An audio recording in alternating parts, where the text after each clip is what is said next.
can't say. There you go. But it's through the National Academy of Sciences, right? And it's through, they argue for about 18 months about what our priorities are. And they argue by email or something? They get together, they go to conferences, they have formal ways to get together, and then they argue in person, and they say these should be the biggest, actually what they do is that these are the biggest questions. And I think this is what's interesting about separating science from human spaceflight, about how we decide what to do. Science, because it's measuring real things in the physical world, you have some external set of conditions and realities that constrain what you do, right? Give me an example. You're talking about measuring temperature. Well, you have like a bunch of scientists, a bunch of contrarian scientists in a room together. No, you don't.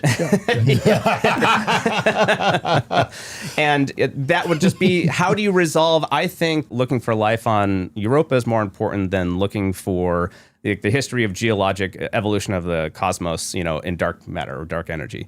Well, they can get together in a room and they can say, what are the biggest questions? Because as a field, they generally know what that is. These are the biggest unknowns that we've learned in the last 10 years. And because those unknowns exist beyond the opinions of somebody, right? Because again, science is measuring some objective reality. You will eventually find some version of consensus to say these are actually the biggest and most important questions, right? So what happened with Mars sample return? Well, I think it is set as the priority, and I think it has been a long-term priority because, again, it has all these benefits.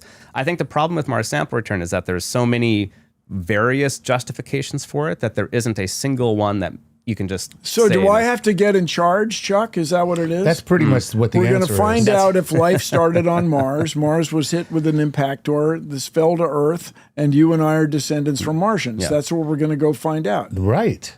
Do you guarantee this as the outcome?